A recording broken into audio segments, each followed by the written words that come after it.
So, hope you're all well, or as well as can be, and see if we can answer some questions for you. So, a lot of you have submitted questions, so we're just going to take them on a case-by-case basis and hopefully cover a lot of ground in that. So, Andrew, would you like to do the honours? And good evening.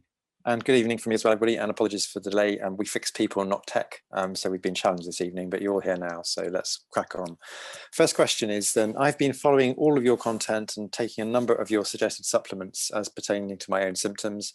I'd love to hear your thoughts on which supplements are best at different times of day. If you could further illuminate, that would be great. Thank you. So if you want to start, or do you want me to start? I think the question on supplements is massive. I know we touched on a lot of them last time. So I think if we could talk about timing of supplements as per it relates to each individual supplement. So without going off the block, which kind of supplements we should talk about. So things that are generally stimulating should be taken in the morning. And that kind of goes without saying. So some of the supplements which are best taken in the morning are things like the B vitamins, adrenal support, electrolyte synergy is best taken in the morning. Electrolytes, you can also have another dose in the afternoon. Those are the main ones. Niacin, and I use NMN, which is a source of nicotinic acid, is again best taken in the morning. Niacin itself can be taken as a separate dose in the afternoon for people that are struggling with fatigue, or if you're doing an infrared sauna or any type of heat exertion, you may want to take niacin again before you do that, because it can enhance blood flow and therefore improve some of the vascular effects that some people with long COVID are having. The more sedative supplements, the things like magnesium glycinate, clearly melatonin is taken in the evening as well. Omega-3, you can take at any time of the day. I sometimes take omega-3 high potency omega before going to bed. There's some evidence it can sort of help during REM sleep with muscle restoration and be an anti-inflammatory. So I take omega-3 as often as I remember, 3 times a day often. And that definitely helps with inflammation and brain function. Anything you want to add on that, Andrew? Pretty much the same thing. So I try to avoid taking stimulating supplements at night, particularly the B vitamins that you've already alluded to. Magnesium is great at night because it helps with sleep. It helps reduce muscle aches and pains and reduces blood pressure. So magnesium is a great one for night. And people who've got sluggish bowels, it also helps their bowels to sort of work overnight so they have a motion in the morning. Other than that, really, I tend to advise people to choose a time of day when they're going to remember to take things. So for most people, it's in the morning with their breakfast. It's like a reminder. They get up in the morning. It's a part of their ritual. It's better to have a time of day that you stick to rather than these sort of random times during the day where you're taking all sorts of different things. So to improve compliance, get people to take things, I just tell you to find a time of the day and stick to it. Fat soluble things are helpful with meals. So things like vitamin D that we're all trying to get people to take. It's useful if that's with a fatty meal, just because that's one of the fat soluble vitamins and that's when you absorb it. And then sort of things that are going to help with sleep, relaxation and calming the nervous system down are best taken at night. So it's fairly generic advice, really. Anything else? I think there's something that we were talking about separately when we had a conversation earlier, because I was listening to a podcast with Dr. Mike Hyman and a guest, Dr. Lee, that he had on, talking about some of the supplements that we haven't covered before that can improve vascular function. And Andrew and his alternative guys is a resident practitioner, which is working with people at early cognitive decline.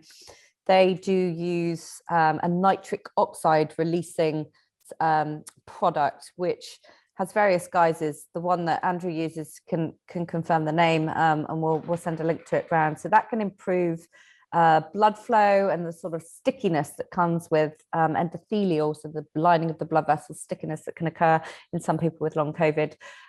You may want to look at arginine, which is an amino acid that supports nitric oxide function in the body, which can be taken before any activity if you're up to activity to improve blood flow, and therefore some of the side effects associated with sort of post-exertional malaise, which can be that sort of lactate buildup. So arginine, nitric oxide stimulating supplements, and also beetroot shots, those little beet it shots, are very good at improving nitric oxide in the body, which can help also. Do you remember the name of the supplement what we're linked to? Yeah, it's called Neo40. That's NEO-40. It's actually got very good evidence for treatment of blood pressure, and it works by this whole nitric oxide pathway in relaxing smooth muscle and blood vessels. People who are doing sports find it quite helpful for getting a good pump, and it's derived from beetroot. So you'll think about beetroot shots, well, that's where you can get it from in the real world. This just makes it a bit easier because it's not having to drink beetroot, but it's got the chemicals in which have that nitric oxide-like effect, and I think it's quite useful. Yeah, and I think, given that we know that mitochondrial function can be impaired in people with long COVID, or is impaired with people with long COVID and other ME and CFS post-viral syndromes. I used to take beet shots when I was an athlete because there's evidence that it can improve endurance, and the way that it does that is by impacting mitochondrial function indirectly. So it has dual benefits there. So that is definitely another helpful one, a new one to add to the massive amount of stack that we are all accumulating. But again, as Andrew really pointed out, routine is everything. You get up, you have a certain thing. I wake up and have electrolyte synergy first thing in the morning with a scoop of creatine, which has been shown to help mitochondrial function and brain function. Again, creatine is a readily available supplement you can buy on Amazon as well, but the electrolytes are different. So yeah, incorporating into your regime is a good one, for sure. Okay, next one sounds like it's going to be one for you. It says, Dr. Tam earlier talked about infrared sauna as a therapy to aid long COVID recovery. How exactly does IR sauna benefit? How frequently and for what duration should one use it? Would a conventional steam sauna similarly not help with long COVID? Would not the heat as a result of the sauna IR steam worsen dysautonomia and other long COVID symptoms? So a collection of questions there all around the IR sauna. So most of you who follow me on Instagram know that I practically live in an infrared sauna as often as I can.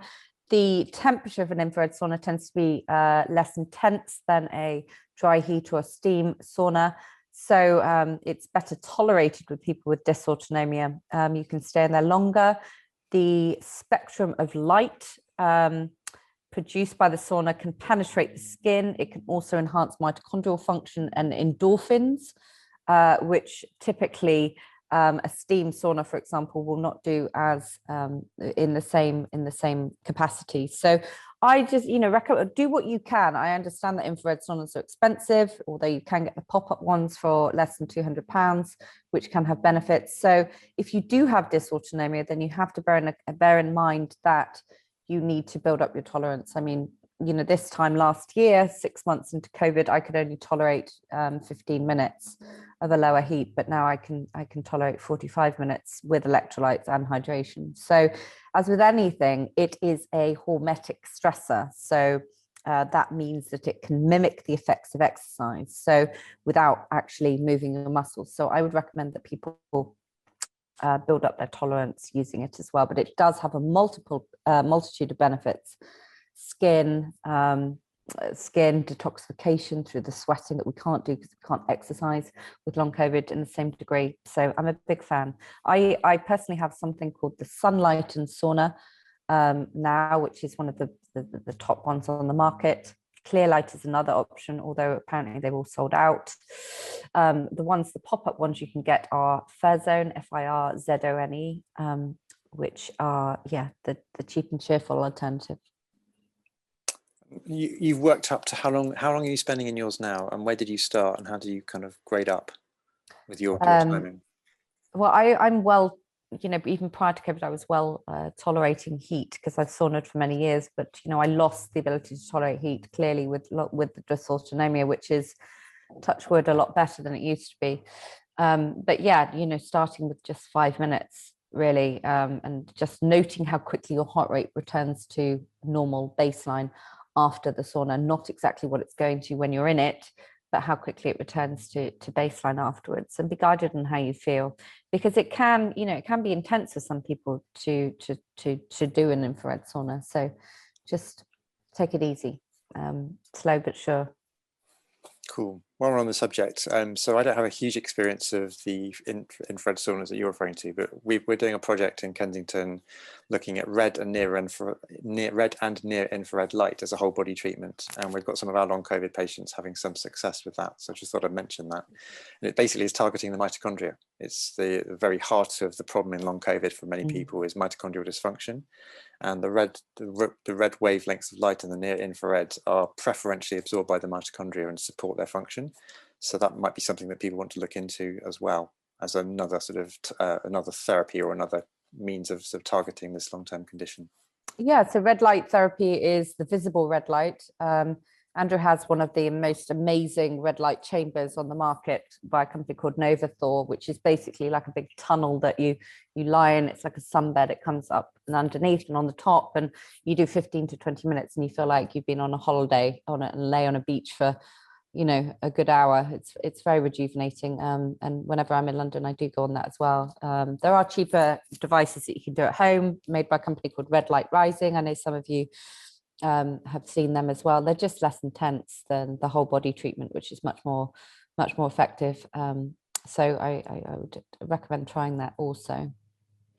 Wonderful. Okay, next question is, what are your views on niacin supplementation, particularly for those with low blood pressure? Niacin's a tricky one because in some people it makes them feel good and some people are not so good. And clearly there's a non-flush variety. For most benefit, actually, we think that the flush variety is going to be the one that enhances mitochondrial function, but you have to balance it. And I mentioned this in the last webinar with other things that support the methylation cycle, because niacin can stimulate part of the methylation cycle, which is involved in detoxification and mitochondrial function. And that's using other things like phosphatidylcholine, which you can take as a supplement. It's like a big sort of horse pill that's full of the amino acid choline, and also creatine, as I just mentioned as well. So when people take niacin, I say that they should have a broad spectrum methylation support, which is B vitamins, creatine, and phosphatidylcholine. But again, there's a genetic component here as well. You know, some people respond slightly differently, so it might take a bit of experimentation. I agree. And I think if you've got low blood pressure, I would be careful with niacin, because we know niacin causes low blood pressure. And last thing what you do is keeling over when you've had a big slug of it. And for a lot of people in high doses, it causes this niacin flush that most people have heard about, which can be quite unpleasant. You feel like you're burning from top to toe. Quite prickly heat. It can be quite unpleasant. There are things that one can do to counteract it if you're taking the high doses. So things like quercetin, taking it with an apple, taking it with food can be quite helpful, or even a baby aspirin can reduce the effects of the flush. But I think if you are going to be working up to high doses, you'd certainly start really, really slowly and build up, get the tolerance. And the thing is, when you're building up tolerance to niacin, if you gradually increase and you miss a day, you have to go back to day one. Otherwise you do risk getting that really quite unpleasant reaction. But I think if you're prone to low blood pressure, I'd be really careful with taking big slugs of niacin. And as you say, there are non-flush varieties available, but they don't work. They don't do the job. So it's a nice idea, but it just doesn't cut the mustard, in my view. Yeah, I agree. So if you do have dysautonomia, you have to be a little bit careful with niacin. But yeah, try a little bit, because it definitely, you know, it's a good one and has been shown to help a lot of people. But starting just with like 50 milligrams, and then if you can, building up to 500. And I also completely agree with your point about having a broad-based supplements to go with it. And I usually say for anybody who's taking a B vitamin in a large dose, you need to have a kind of a baseline B complex, because any B vitamin you take in a large dose, you can really mess up the whole balance of other B vitamins. So I often use B5 for things, particularly people with adrenal dysfunction. And I say, take a massive dose of B5, but also take an insurance B complex, just to make sure that all the other B vitamins are in check. Otherwise you drive pathways that you really don't want to overdrive and cause problems. So I think your point about taking other things that support those pathways is really important. And you don't need to do this all day, every day. You know, it might be that you do it a couple of days a week and experiment a bit. And I'm sorry, there's no hard and fast rules here, but you know, this is the whole world which I've lived in for quite a while, as you, Andrew. This whole biohacking world is becoming more and more relevant for long COVID, because, you know, we are not all one all the same, even with long COVID. So a bit of experimentation and guidance is often helpful. Okay. Right. Next question. How often should we switch supplements to avoid dependency, e.g. the body not producing what it needs? That's a really that's a tricky one, because I don't think it's the body that's not producing what it needs. I think that the body's demands have shifted with long COVID. So it's very difficult, unless you spend hundreds of pounds on tests, to know what your exact demands are for most of these vitamins. The vitamin B12 and vitamin D aside, which can be measured quite reliably in a blood test, some of the other things we're talking about, really, to actually know what you need, you have to do urine tests to measure turnover of these vitamins, which is outside the remit of most people. So I think, as long as you're not going mega dose on things, you're not going to run into problems. But I don't think you're going to down regulate your own production of these things, especially the water soluble vitamins like the B's, the C's, etc., because they are, they pass through the body quite quickly. Do you have anything to add on that? Similar point, really, and this is all about supply and demand. What are the demands for particular nutrients in the face of an illness, and your baseline requirements, and also how much are you actually getting from your diet? Is your gut working? Are you absorbing things properly? Are you getting all the vitamins and minerals you think you are? Because the quality of the soil in this day and age is not what it used to be. And so you may think you're eating a really healthy diet, eating lots of vegetables, but actually there's no zinc and selenium in most of the soil. So that's two things that you might not be getting when you think that you are. And then secondly, the word vitamin actually means essential to life. So I don't think you can really get dependent on supplements. If you are having a deficiency in a vitamin, well, you need to replace it to give your body what it needs to function. I don't think there's any great risk of certainly the very basic nutrients of becoming dependent on them.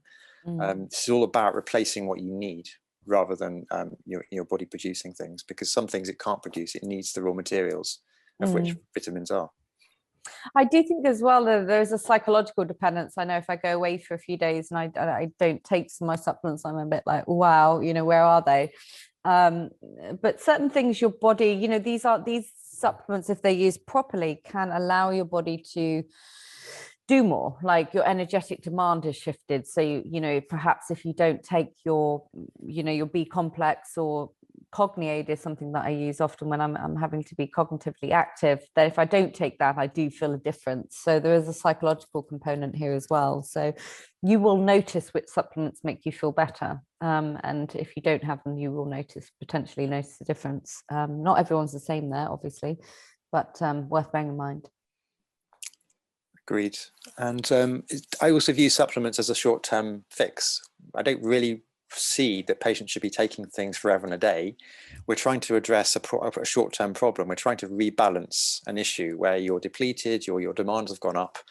But the whole point about trying to get somebody well is that they can then be self-sufficient and they can rely on their food for what they need. So I don't view these things as a long-term thing, although some patients do get into a cycle of just taking things for the hell of it, day in, day out, for years and years and years.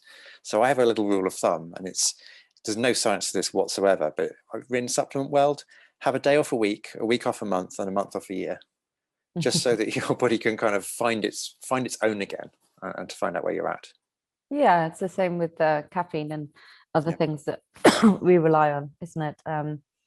And I generally think, like, if the lower the demands on you, right? So if you are going on holiday, for example, and you are, resting more, excuse me, potentially eating better, and perhaps you don't need all of the supplements that you thought you did in your sort of more normal day to day.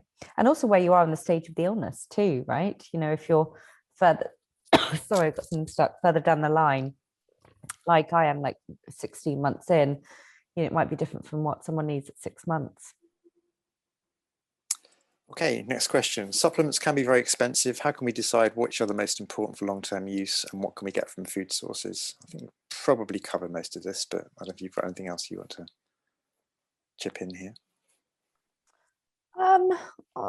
Yeah, it's a difficult one, because how many of us eat enough fatty fish? If you eat cans of sardines, you might be fine, or mackerel 3 or 4 days a week, or you eat very nutrient dense foods, like offal, for example. I mean, I wish I could eat offal, heart, like all of those kind of heart, liver, kidney, etc., but I, really can't stomach them. You might be the same.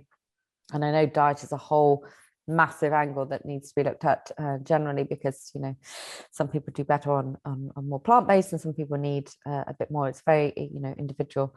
So difficult one, but again, look at the sources of your food and how quality it is. Is it farm raised organic food, which we know is far more expensive? Is how much do you feel that you're getting from your diet? But again, I think we're looking at strategic use of supplements to improve mitochondrial function, to improve inflammation, to improve histamine tolerance in long COVID, to improve sleep, to reduce nervous system overdrive, all of those things. So I do think they need a more bolstered approach rather than relying on diet, because I don't think it's a strong enough stimulus for the majority in the environment that most of us live currently. Yeah, I agree. My usual remit on this is food first where possible. Get as much as you can from a good quality diet, best possible ingredients, highest quality meat, fish, vegetables, that kind of thing. And then we're using supplements to fill in the gaps. The only real way to find out what you need are getting tests done. But having said that, yes, supplements can be very expensive, but I would also regard some of the low end ones as a false economy, because you don't know what ingredients you're getting, you don't know how much, what the quality is, as well as what goes with them in terms of the binders, the excipients that go in some of these capsules and tablets. So in some ways, the cheap ones are a bit of a false economy, because you're not really getting what you need. And you may be causing some minor harm just because the quality is so poor. And binders including things like gluten and various other things that you really don't want to be having in this sort of situation. So in the ideal world, I'm sort of recommending pharmaceutical grade, just because I know exactly they've been standardized, the ingredients are what they say they are at the levels that we want to be useful. And they get absorbed because they're bioavailable. So that's my kind of take on supplements. Yeah, same. Bioavailable being the how well your body absorbs and tolerates the substance itself. Okay, I think this one's more of a comment than a question. It says, I've been seeing a naturopath since February, March time. She has prescribed both supplements, many of which you have here, bespoke botanicals and bioresonance. It's been eye-opening. Every time things are tweaked, I feel the benefits and attributes of where I am to her. So I think that's just a really comment, and I think this is all about working at an individual level with people.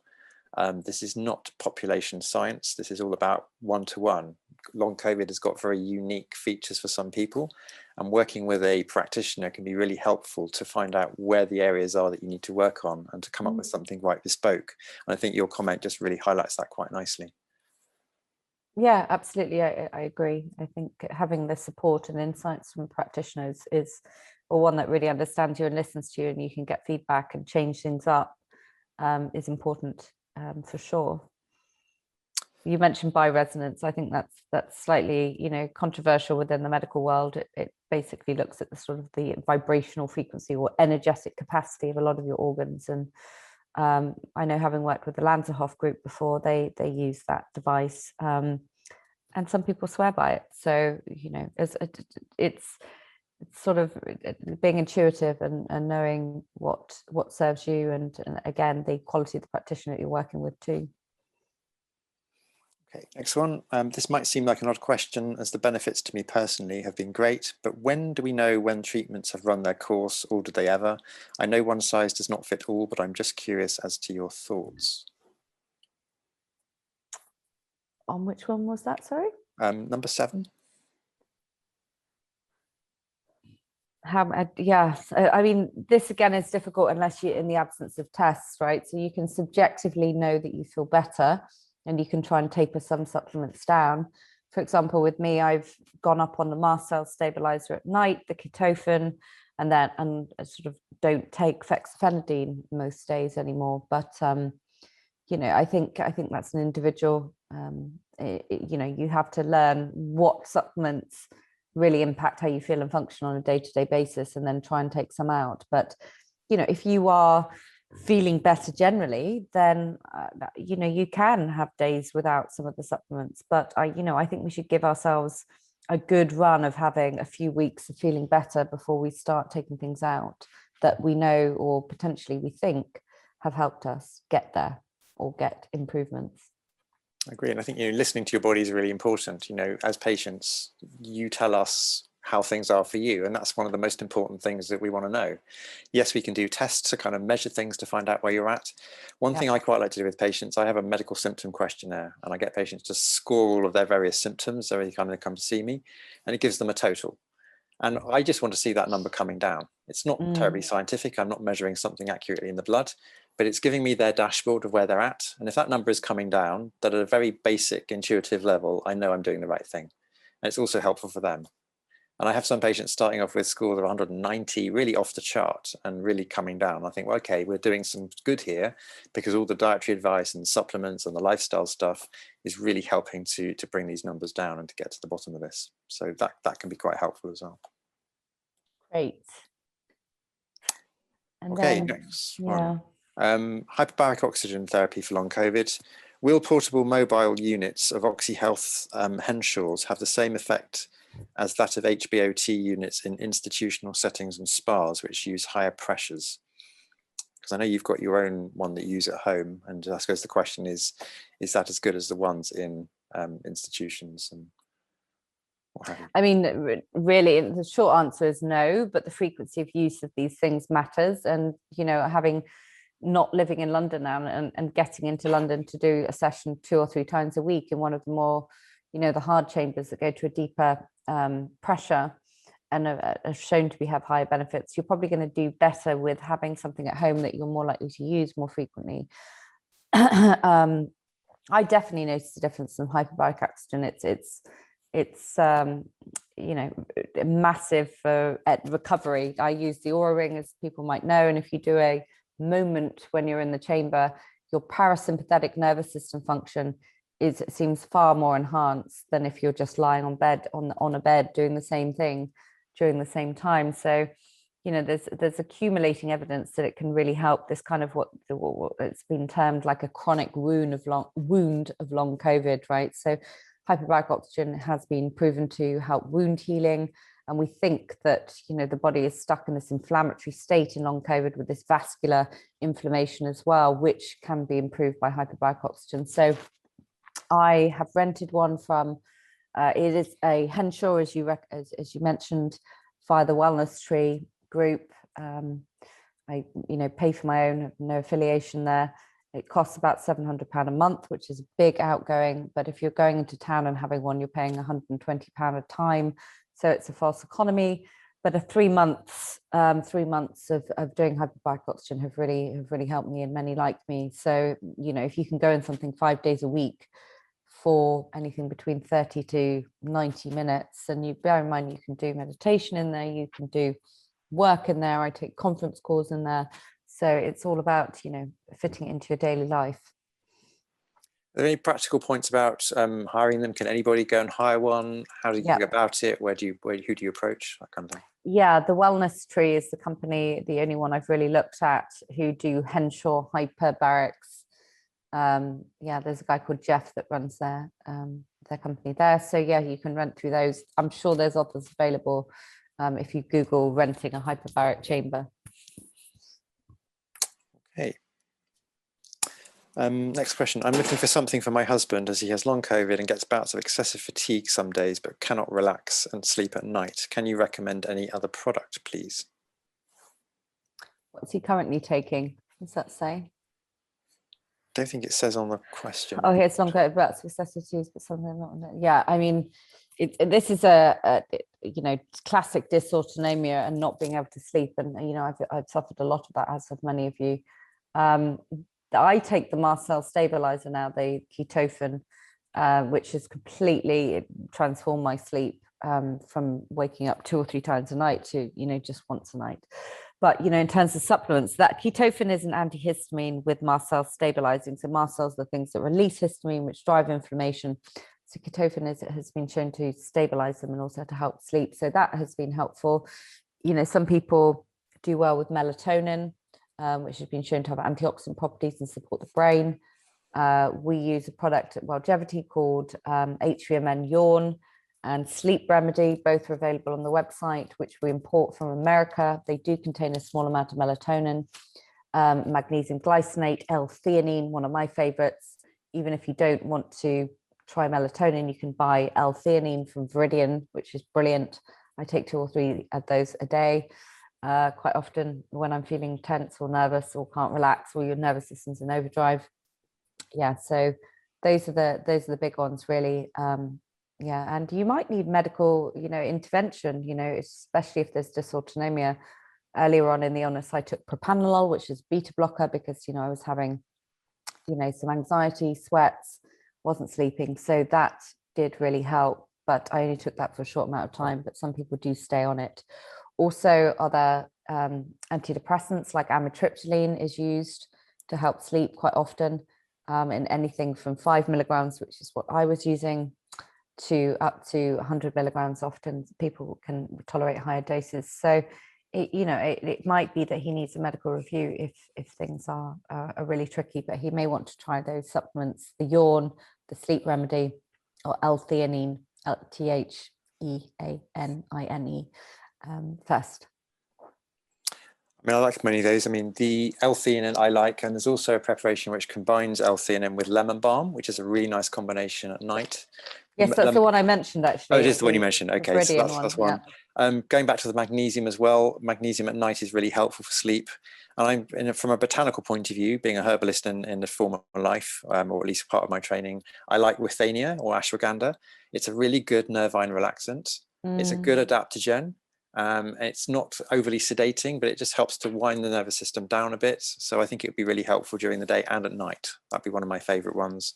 And some of the other non-stimulating adaptogens. And we're working on a formula which we're going to hopefully put available on the Wellgevity, which will be an adaptogenic blend with some of these things in. But yeah, I agree with most of the ones you've said, but I think withania will be a nice one, particularly in this situation at night time. Yeah, in the evening, it's most popularly known as ashwagandha. It actually makes ashwagandha can lower cortisol, and some people do have low cortisol in long COVID. It depends if you're the wired or you're the tired type. If you're wired, ashwagandha can help. If you're not wired, if you're more tired and exhausted, ashwagandha can actually make you more tired. So just be mindful of that too. Okay, so the next one is advice, please, and supplements lifestyle for long COVID and sufferers suffering bouts of excessive fatigue malaise, general feeling of unease, not right, edgy. This happens for 2 to 3 days every 8 to 10 days. Since having the vaccine, these feelings have got worse. It's very debilitating as I run a busy business and have children and find it hard to function. Any advice gratefully received. And this is a tricky one. I'm just reading it again. I mean, I think a key thing to state is that many of us have days with long COVID that we feel better and days that we feel worse, and we have that edginess and that nervousness, and that's where supplements like L-theanine can really come in handy. But it's worth noting that generally stress management is the biggest issue with long COVID, right? We become stress intolerant and it triggers off inflammation quite readily. So as much as people don't like to hear it, lives do need for a period of time to change in order to facilitate healing. And taking time out from your busy schedule should be a priority. Otherwise, the illness seems to get maintained. So I would look at what your triggers are. I mean, clearly, if you're running a business and it's stressful, that will make things worse. But you may want to look at using a beta blocker to manage the effects, and that would be something that we could help with, or your GP can help with. But yes, as Andrew mentioned, that L-theanine lemon balm can be really helpful. Some people do well with CBD. We use a very high quality one at Wellgevity, CBD oil. That can be really helpful just under the tongue throughout the day. But incorporating times in the day when you pause, you do some deep breathing, you activate the parasympathetic nervous system, you maybe walk out of the stressful situation, you go into nature, you stroke a dog, or your dog, hopefully, not just random. Doing all those things can help reset the nervous system. Yeah, so being mindful. Some supplements can help, L-theanine, CBD, magnesium, in some cases, But, you know, prioritizing some time in any busy day for some self-care is really important to bring you back to sort of that sense that you are safe and you can heal. Agree. And I think this is all about making time for your illness and making time to get better, and to really try and look at it from a whole diet and lifestyle point of view. And if you're flooring yourself and pushing yourself into the ground in a stressful entrepreneurial situation, well, you know, you're really going to push back your illness, I think. I think the things that will be helpful, the things that you've mentioned, and again, I'm a big fan of adaptogens, because I suspect there's probably some adrenal dysfunction going on here. You're either very, very wired and you've got too much cortisol knocking around, or you're about to fall off the curve and your adrenal glands are struggling under the stress. So anything that can support adrenal function, there are lots of nice herbs. The L-theanine is good. And if there's a thing around sleep at night, well, phosphatidylserine can be quite helpful as well. Yes. To just calm the adrenals down. It helps just to damp the cortisol down a bit. So any of those things I think will be quite helpful. Obviously, we don't know your whole situation, but I think those will be some fairly safe things that you could look at. Yeah, agree. Okay, next one. Last summer, I was told by a fellow long hauler to get NADH. I bought it, but never took it as I didn't know what it was for. I still have 2 unopened bottles with tablets. Do I take this? What is it supposed to do? If I only wanted to take 3 or 4 supplements in total, which ones would you advise? I have some NADH. I think it's by a physician. I can't remember his name. Little tablets. I actually took some as a lozenge before I did this webinar, because it's a bit late in the day and my brain doesn't tend to work very well at this time of day before dinner. So it's like it just supports the mitochondria, sort of an energy kick. I don't know how much is placebo, to be honest, given that it's, you know, I don't think there's any evidence that NADH can work that quickly, but some people swear by it. There's no harm in taking it. Again, it works on the mitochondria, that energy pool. But given that you've got it, I think it would be helpful.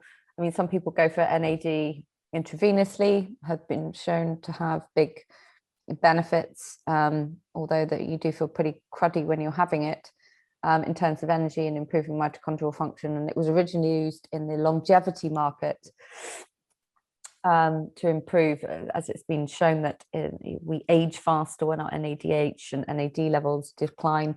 So we have a supplement that I have been using with a lot of people called Nuchido Time, which she did an interview with the Bulletproof executive Dave Asprey recently, because they've been having some success with that supplement in long COVID.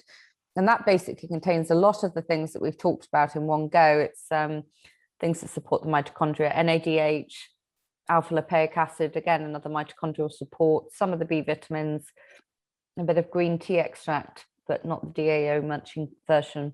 So that might be helpful if you're only to take one that kind of covers a lot of bases. The Nuchido Time, NUCHIDO Time, that is on the Wellgevity website, you can use. I think omega-3 is a big one. I think you need decent doses. So I've got a zinc lozenge in my mouth at the moment. I was just talking about supplements, zinc lozenge, because I feel like my throat's a little bit swollen today. Yes, so omega-3, a gram of EPA, which is, you know, you have to look at the EPA content of your fish oil and aim for about a gram a day, and that's anti-inflammatory, supports brain health. That's a good one. And anything, if you have sleep problems, magnesium is a big one. Globally, we're deficient in magnesium. Some people can't tolerate magnesium. In terms of magnesium citrate, if you look at it, and magnesium oxide, very stimulant to the bowel. So if you're if you don't need help with bowel regularity, then probably better to go with the 3-in-8 version, TH, or the glycinate, which is calming form of magnesium. So those are the biggies. I think electrolytes are really important with long COVID and any adrenal dysfunction. You don't need to buy the expensive ones that I use, the electrolyte synergy, which again contains some other mitochondrial cofactors. You can just use electrolyte drops, like Viridian, the same company, use some sports electrolyte drops. Something as simple as just using Malden sea salt flakes on your food can really help. Yeah, those are the big ones. I also think I've noticed a big difference using SAMe, which we haven't mentioned yet, which has really helped my mood, to be honest. And that's a methyl donor, something that stimulates methylation again. but is used as an adjunct to many antidepressants to improve efficacy, or that's how well they work. So if feeling quite low in your mood is one, I recommend SAM-E. Yeah, those are really the big ones. And then clearly the B complex, the adaptogens, if you have histamine issues, looking at DAO, quercetin, for example. Yeah. Someone else has asked quickly about arginine. I think we covered that a bit earlier. So arginine can support nitric oxide synthesis in the body, which can help vascular inflammation. So I think arginine can be helpful pre-exercise or any kind of movement. Definitely. It's been used by bodybuilders for years. And it might be helping us too with the post-exertional malaise. Cool. I don't have a huge amount of experience with NADH personally.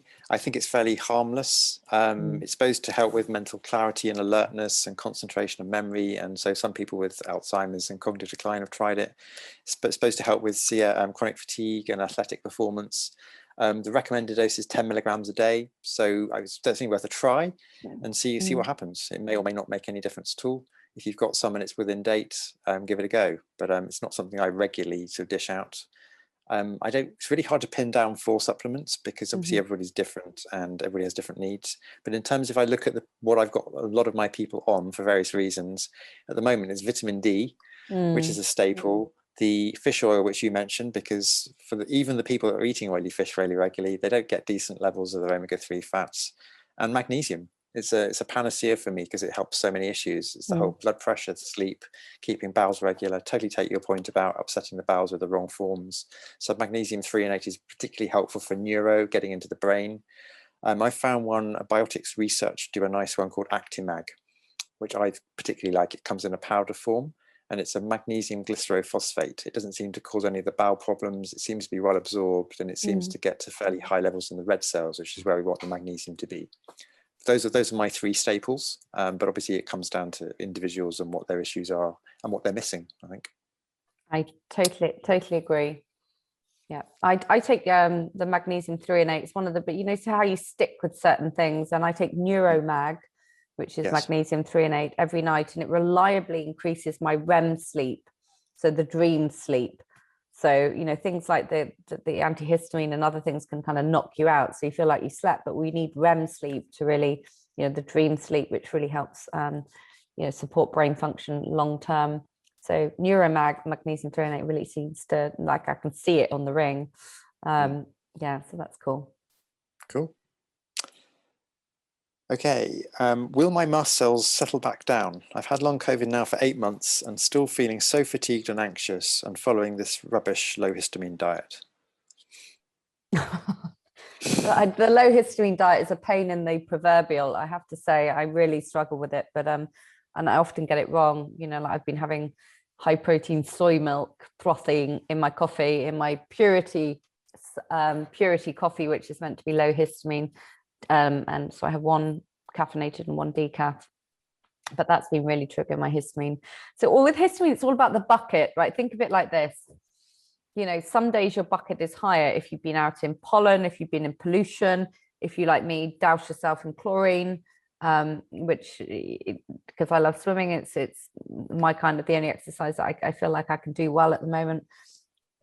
So if you're doing that, then, I think you have to realize that all of those different things will feed into that bucket and then it spills over and you feel terrible. So, but you're saying that you feel terrible on the low histamine diet anyway. So, I mean, I would experiment with, what foods do you like and what foods are nourishing you? I think, the experiment with the different foods. Like I find that, a really big sweet potato in the evenings is really, nourishing and good for our mood, with some turkey for some tryptophan, for example. So I'm sorry you're feeling it. I mean, that was part of the question, wasn't it? It was, just feeling fatigued and anxious. Is there an end in sight? I think a lot of people long COVID. Will your mast cells settle back down? Yeah. Right. Yeah, I really recommend, I know I've recommended it a few times, Jez Medinger, the Run DMC channel, has covered this in extensive detail, right? So mast cells settle with lots of things. They settle when you're not stressed. They settle when you're not flooding them with foods that trigger them, which is different for different people. Yes, there is a low histamine diet, but some people are triggered by things and some people aren't. So it does improve, but you need to have a multifactorial approach, and that's stress management, things that breath work, massage, acupuncture, cranial osteopathy, swimming in water or just bathing in water, magnesium salt baths if you can't get to water, seawater is amazing. All of those things calm down the mast cells. You may have psychological work to do. I know I have, given that this illness has thrown bombs through so many areas of my life. There's been some psychological processing there, which is, if you take that trauma, that stress out of the system, your mast cells do calm down. But it, like I said, it's all big one part of the pot, and it does generally improve. One caveat, like some people are going to be more prone to having mast cell activation syndrome and histamine issues for their life, for lifelong, given that there is a genetic component for sure. So it might be that you need to take antihistamines or a mast cell stabilizer for the foreseeable, but that's fine within the context of the life that you lead. But just being aware of the different things that trigger off your mast cells. But we know that COVID is very good at triggering mast cell activation in a lot of people, but the trajectory does improve definitely over time. But I encourage you to watch Jess's YouTube and the things that he's covered there with the dysautonomia, mast cell activation syndrome, and really work on your breathing, your sense of physiological, psychological safety. Take a holiday, go, water, nature, trying to find a sense of safety somewhere, and then things do improve for sure. I think the only thing I would perhaps add is, on top of that, is cleaning up the gut microbiome. Yes, absolutely. Massive one. Yeah. Which you only can really do it kind of in a strategic way if you can get a decent stool test and find out what's going on down there, what you're missing, what you've got too much of. If you've got any critters, parasites, worms, it can be really helpful just to try and redress the balance in the gut. I think that's another strategy over and above, as well as everything else that you've mentioned as part of a kind of holistic package. Okay, so another one says, I found my anxiety increased severely since long COVID. It's more of a sort of statement than a question. I guess that's not altogether unsurprising. And having this illness creates anxiety, and anxiety makes the illness worse in some respects. It's kind of like a bit of a vicious circle. Yes. I think we've talked about sort of a number of strategies today about dealing with this and looking at the whole psychology and the breath work and the meditation practice and offloading and having a crutch and a support to try and deal with some of the psychology behind this. So I've got a lot of people I know that aren't long COVID or COVID patients, but their anxiety's gone up just because they're worried. So we've got anxiety in the well population at the moment just because we're in a pandemic and they're worried about things, but we've also got people with this illness where there's uncertainty about how long it's going to take, where they're going to be, which is also an anxiety provoking situation. So I'm not surprised. Hopefully some of the things that we've talked about tonight will be helpful because it's all part of a holistic approach to this illness. I totally agree. Just 1 second, I'm just answering one of the questions while you were talking. Anxiety is so many different things. I think part of dysautonomia, so the nervous system going, a bit haywire, it seems to be very common in long COVID or COVID then long COVID, and there's so many factors, as you said, Andrew. I have found it really helpful. I have to do things that really sort of bring me out of my head and into my body, as it were, and just sort of can be in there without feeling anxious. And that is things like I've actually been doing. I use a breathwork app by a guy called Richie Bostock called Flourish, which you have to put headphones on, you have to engage with it. If you don't like to engage with an app, they do online sessions of breathwork for. But you might need a practitioner. You might need to engage with someone to help you with that. I use a cranial osteopath in London called Sam from Sen's Wellness. He is amazing and has worked with a lot of long COVID patients. we link to him on the notes that we send out. He is busy, but he's very good and he's very committed to people with long COVID. I think, seeking out friendships, spending time with friends if you can, even if you are anxious, can be really helpful. As I said, getting away from a computer, getting away from your phone, going out in nature, noticing things that you haven't noticed before can really help. Water, again, I've talked about that a few times, being in water is very good for calming anxiety. Some of the supplements we've mentioned, L-theanine, CBD, the magnesium. If you're female, you may want to look at the hormonal aspect. Haven't got time to touch upon that now, but perimenopause, time of estrogen fluctuations, that can worsen anxiety and sleep disturbance. Progesterone deficiency, those things can worsen anxiety. I think it's not feeling guilty for feeling anxious, as well. I think it's just asking for help. If you reaching out to a friend or family and just stating it.